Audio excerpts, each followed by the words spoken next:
Hi అండి, అందరికీ ఎలా ఉన్నారు? నేను చాలా బాగున్నానండి.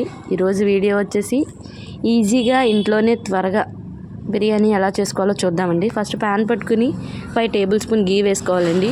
గీ వేసుకున్న తర్వాత దాల్చిన చెక్క, లవంగాలు, లామొగ్గలు, జాజికాయ, బిర్యానీ ఆకు వేసుకుని ఫ్రై చేసుకోవాలండి.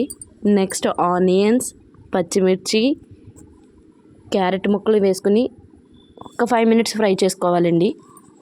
నెక్స్ట్ అల్లం వెల్లుల్లి పేస్ట్ తగినంత వేసుకోవాలండి. నెక్స్ట్ బిర్యానీ మసాలా కూడా తయారు చేసుకుని పెట్టుకోవాలండి. అది ఎలా తయారు చేసుకోవాలో నెక్స్ట్ వీడియోలో చెప్తానండి మీకు. 1.5 టేబుల్ స్పూన్ బిర్యానీ మసాలా కూడా యాడ్ చేసుకుని కొంచెం కొత్తిమీరని కూడా యాడ్ చేసుకోవాలండి. 1 గ్లాస్ ఆఫ్ రైస్కి 3 గ్లాసెస్ ఆఫ్ వాటర్ యాడ్ చేసుకోవాలండి. వాటర్ యాడ్ చేసుకున్న తర్వాత తగినంత సాల్ట్ యాడ్ చేసుకోవాలండి. నెక్స్ట్ 1 గ్లాస్ ఆఫ్ రైస్ని ఒక హాఫ్ అన్ అవర్ ముందు నానబెట్టుకోవాలండి. నానబెట్టుకున్న రైస్ని ఇప్పుడు వేసుకుని అందులో ఒక గరిటతో ఒక్కసారి అటు ఇటు తిప్పేసి మూత పెట్టుకోవాలండి. మూత పెట్టుకుని ఒక 5 మినిట్స్ తర్వాత ఒక్కసారి మూత ఓపెన్ చేసి కిందది పైది కిందకి వచ్చేలా మొత్తం ఒకసారి గరిటతో తిప్పుకోవాలండి. తిప్పుకొని మూత పెట్టేసుకోవాలండి. 5 మినిట్స్ తర్వాత ఓపెన్ చేస్తే బిర్యానీ రెడీ అయిపోతుందండి మీకు. అందులో కొంచెం కొత్తిమీర వేసి మూత పెట్టుకుని ఒక 5 మినిట్స్ ఉంచి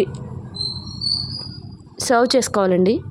బిర్యానీ ఈజీగా త్వరగా ఇంట్లోనే ఫాస్ట్గా అయిపోతుందండి.